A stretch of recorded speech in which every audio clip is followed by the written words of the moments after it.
श्रीराम समर्थ. सुप्रभातम. हिंदू जागृती न्यास आणि श्री घंटाळी मंदिर संस्थांच्या प्रभाते मनी या कार्यक्रमात अमृतापाध्येचा सस्नेह नमस्कार. श्री ब्रह्मचैतन्य महाराज गोंदवलेकर प्रवचने 19 मे. भगवंताचे प्रेम वाढवण्याची कृती करावी. जगात देवाणघेवाण हा नियमच आहे. लाकडाचे 2 तुकडे जोडायचे असतील तर प्रत्येकाचा थोडा थोडा भाग तासून नंतर एकमेकात बसवतात आणि मग उत्तम रीतीने सांधा बसतो. त्याप्रमाणे प्रत्येक माणसाने आपापले दोष जर थोडे थोडे तासून टाकले तर परस्पर प्रेमाचा सांधा खात्रीने उत्तम बसेल. याकरता विचाराने आणि काळजीने वागणे जरूर आहे. घरामध्ये काय किंवा बाहेर काय प्रेमाचा धाक असावा, भीतीचा धाक असू नये. जसे आई आणि मुलांचे प्रेम असते तसे भगवंताचे प्रेम लावावे, त्याप्रमाणे आपले वर्तन ठेवावे. असा नियम आहे की ज्याला आत बाहेर भगवंताचे प्रेम आले तो भजनामध्ये नाचत असताना त्याचा स्पर्श दुसऱ्याला झाला की तोही भगवंताच्या प्रेमाने नाचू लागतो.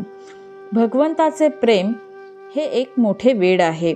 ते ज्याला लाभेल तो भाग्याचा खरा. एक भगवंताचे प्रेम लागले की वाणीमध्ये सर्व चांगले गुण येतात. पुस्तक वाचून किंवा नुसत्या बुद्धीने जगाची अशाश्वतता केव्हाही कळणार नाही. भगवंताचे प्रेम वाढले की ती आपोआप कळू लागेल. एखाद्या माणसाचे तोंड आल्यावर पोटामध्ये भूक असून सुद्धा त्याला खाता येत नाही किंवा अन्नाला चव लागत नाही. त्याचप्रमाणे आतमध्ये भगवंताचे प्रेम असून सुद्धा आपण बाहेर प्रपंचामध्ये आसक्त असल्यामुळे भगवंताच्या नामाची गोडी वाटत नाही. तोंड बरे व्हायला जसे प्रथम औषध घ्यावे त्याचप्रमाणे नामाची गोडी यायला आपण प्रपंचाची आसक्ती कमी करावी. ही प्रपंचाची आसक्ती सोडणे किंवा कमी करणे हे फार कठीण काम आहे. त्याकरता भगवंताबद्दल आपलेपणा, अनुसंधान आणि सत्संग हे 3च उपाय आहेत. भगवंत हा बहुरूपी आणि अनंत ठिकाणी नटणारा असा आहे, म्हणून त्याच्या प्राप्तीसाठी अनंत साधने असली पाहिजेत. ज्याच्या त्याच्या मनोरचनेप्रमाणे जो तो आपले साधन करेल.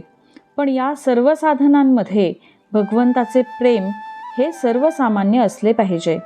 भगवंताचे प्रेम हे कोणत्याही साधनाचा प्राण आहे. ते प्रेम मागण्यासाठी रोज भगवंताची प्रार्थना करावी. ज्याला भगवंताचे प्रेम येईल तो सृष्टीकडे कौतुकाने पाहिल. खरोखर भगवंताचे प्रेम एकदा चिकटले की त्याच्या आड दुसरे काहीही येऊ शकत नाही. भगवंताच्या नामाला नीती हे पथ्य आहे. ते सांभाळून जो वागेल त्याचे भगवंतावरचे प्रेम वाढेल. भगवंतावर अत्यंत निष्ठा ठेवा, प्रेम ठेवा. भगवंत हा कष्टसाध्य नसून सुलभ साध्य आहे.